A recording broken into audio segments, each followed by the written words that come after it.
Lord of Mysteries 2, Circle-of-Inevitability. Chapter 153, Strange Rule. Standing before the white globe-shaped statue, an assemblage of countless skulls, in the salle de bal breeze, Lumion paused. His eyes scanned the Intis inscription. They sleep here, waiting for the arrival of happiness and hope. Pulling his gaze from the statue, he strode toward the entrance. Two henchmen, donned in crisp white shirts and dark overcoats, spun on their heels to face him. "Good morning, Seal." They'd been buzzing with the whispers about this brash newcomer who'd reportedly offed Margot and left Wilson licking his wounds, all within a few fleeting days. It was no secret that he'd been roped into the Savoy mob. "Good morning, my cabbages."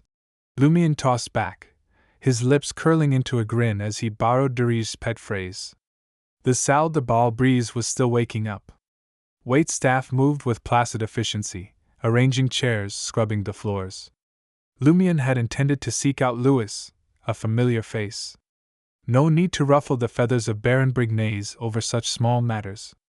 But there, nestled at the bar, sat Maxime, the very same one who'd tailed him. Maxime, still sporting his trademark cap, drank a pint of rye beer. A smirk spread across Lumion's face as he sauntered over. Perceiving a presence nearing him, Maxime, out of habit, flicked a sidelong glance. He went rigid, as though struck by a sudden frost. In the next heartbeat, he vaulted off his stool and swiveled toward Lumion, plastering on a toadying grin. "Good morning, Seal." He too had caught wind of the rumors, of Seal's assassination of Margot and the defenestration of Wilson from the fourth floor of Albert's Ducoque door. A surge of relief washed over him. Thank the stars he hadn't pushed his luck when he'd been nabbed tailing Seal. Considering Seal's penchant for violence, he could have easily ended up as fodder for the rats in some godforsaken corner of underground Trier. This man was a bona fide killing machine. No qualms, no hesitation. Lumion smiled. "Merely Seal doesn't quite ring with the proper respect, does it?" Seeing Maxime blanch, Lumion added, "I'm curious as to when I'll hear Baron Seal rolling off your tongue." This was a jest, yes, but also a thinly veiled indication of his ambition to rise to the ranks of the Savoy mob leadership, and sooner rather than later. "Soon, very soon," Maxime replied with a forced smile. His internal dialogue sang a different tune. "I'd call you Baron this very moment if it kept you happy, just like our Baron isn't a real Baron, but a self-proclaimed one." Lumion claimed a stool at the bar and patted the one next to him. "Have a seat. I have a few questions for you." Maxime swiftly obliged, gesturing to the rye beer before him. "Fancy a pint?" "Ranger for me, if you please," Lumion responded without missing a beat. A Ranger, a tangy blend of orange and pomegranate beer, cost 2 licks more than the rye. Though it pinched his pocket, Maxime hollered over to the bartender, "A glass of Ranger." Swiveling back towards Lumion, he flashed a grin.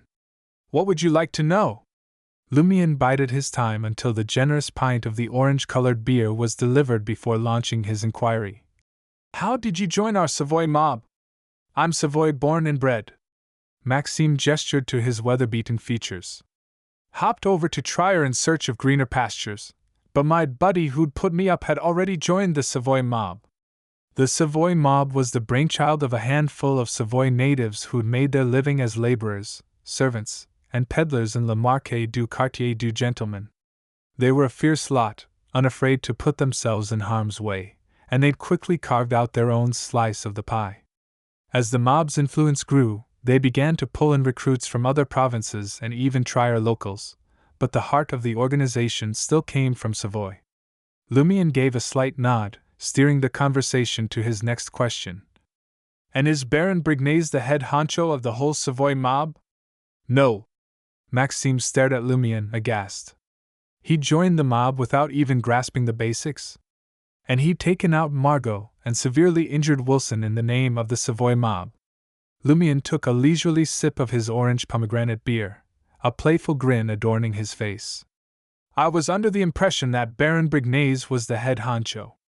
I mean, his swagger, his flair, his brawn, how could he not be the top dog?"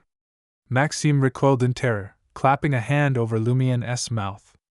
Were such words safe to spill in such an open area? If word got back to that person, it could put a serious kink in his relationship with the Baron. Maxime wasted no time in setting the record straight. The Baron is in charge of the Salle de Bal Brise, Avenue du Marquet, and the Loan Shark operations. His peers include Rat Christo, who oversees smuggling, Giant Simon, who runs the dance joints on Rue du Rossignol, Red Boots Franca, who oversees Rue de Blouses Blanches, and Bloody Palm Black, who controls half of Le Marquet du Quartier du Gentleman. There's a top dog above them, but I've never laid eyes on him, nor do I know who he is. In a hushed voice, Maxime added, Rumor has it he's a legitimate merchant, a card-carrying member of the Savoy Chamber of Commerce. And he's no small fry either. A member of the Savoy Chamber of Commerce?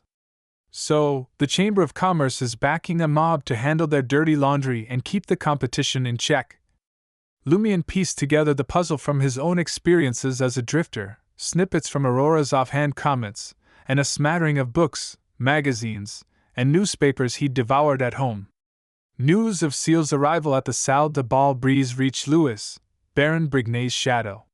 He made a beeline for the bar, his heart pounding with worry that the audacious country boy was about to stir the pot yet again.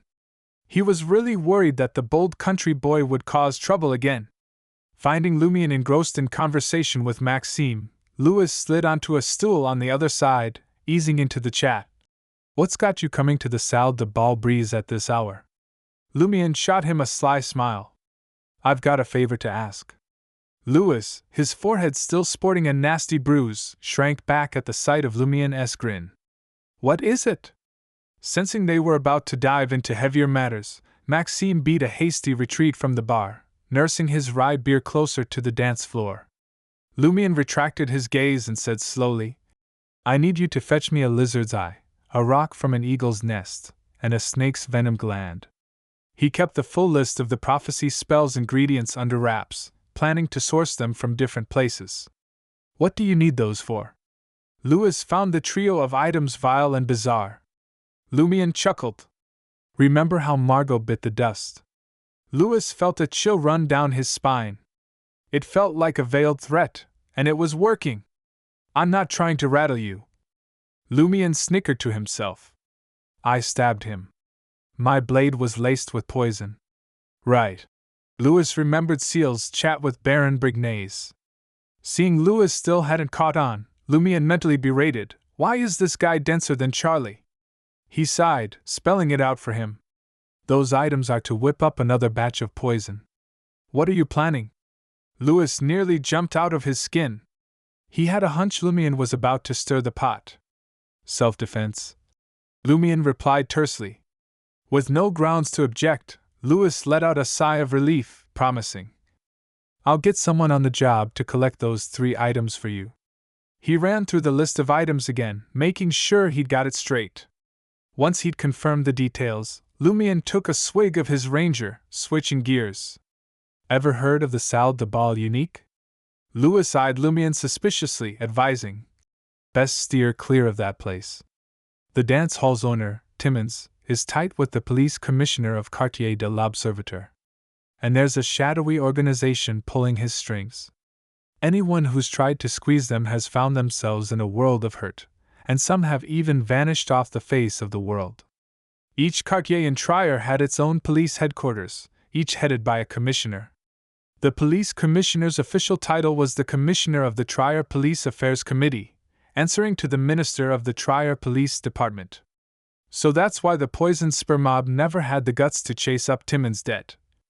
Lumian nodded, deep in thought. Seeing the worry etched on Louis's face, afraid he was about to stir up a hornet's nest, Lumian threw him a curveball.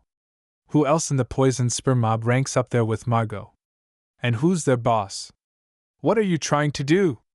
Louis almost blurted out. Could it be that Seal's planning to knock off all the heavy hitters in the poison spur mob? Are you out of your mind? Keeping his cool, Louis replied, That's none of your concern right now. Lumian responded with a knowing smile, not pushing the matter. He downed his Ranger. In the shadowy enclave of Quartier de l'Observateur, nestled near the catacombs, Lumion found Asta Troll huddled by the bonfire. He laughed mockingly. You're the most professional person I've ever come across. Like clockwork, Asta was here 7 days a week, peddling his con. I'd love to be soaking myself on some beach, but my debts tell a different story. The thought of hopping a steam locomotive out of Trier and dodging his outstanding loans had crossed Asta's mind. Yet, each time he made it as far as the station, Baron Brignaise's goons would be there to give him a good thrashing. This had instilled in him a healthy fear of the Baron's reach, and he'd since abandoned any such ideas. I need you to fetch me a few things. Lumion cut to the chase, settling down beside Asta. For each item you bring, there's an extra 5 Voldor in it for you. Asta's eyes sparked with interest. What are you after? Lumion stared into the fire, his voice low. Lynx innards, hyena tongue, stag bone marrow, and any deadly herb. They're not easy to come by. Asta tried to haggle. He'd already made up his mind to scour the eateries in Quartier de l'Observateur. Lumion brushed him off, changing the subject. Where can I find aquatic monsters in Trier? Asta pondered a moment before replying. There's an underground river in the catacombs nearby, fed by the Srenzo River. Every so often, someone claims to have run into an aquatic monster. And occasionally, some surface along the Srenzo River banks, but they're quickly dispatched by the purifiers or the machinery hive mind. Lumion nodded. Do you know the Salle de Bal Unique? Sure do. Asta pointed skyward. It's over on Rue Ancienne, right by Place du Purtori. 1 Voldor. Show me the way. Lumion rose to his feet. He planned to scope out the place, gather what intel he could. If it was a dead end, he'd move on. In no time, Asta was leading Lumion topside, veering into Rue Ancienne near the square, and halting in front of a vintage edifice. The building, a somber shade of blue-gray, retained its pre-Roselle charm. Classic pediments, a chevron roof, and leaded windows. The Salle de Bal Unique occupied the ground floor, its entrance resembling a giant maw. It happened to be past noon, and a carriage pulled up to the curb as 3 men and a woman alighted. Dressed in dark short suits, they sauntered towards the Salle de Bal Unique. As they neared the entrance, each member of the quartet produced a monocle, fitting it over their right eye. Watching this, Lumion turned to Asta, bemusement written all over his face. Asta, flashing a knowing smile, enlightened him. That's one of Salle de Bal Unique's rules. Everyone who steps inside must be donning a short suit and a monocle.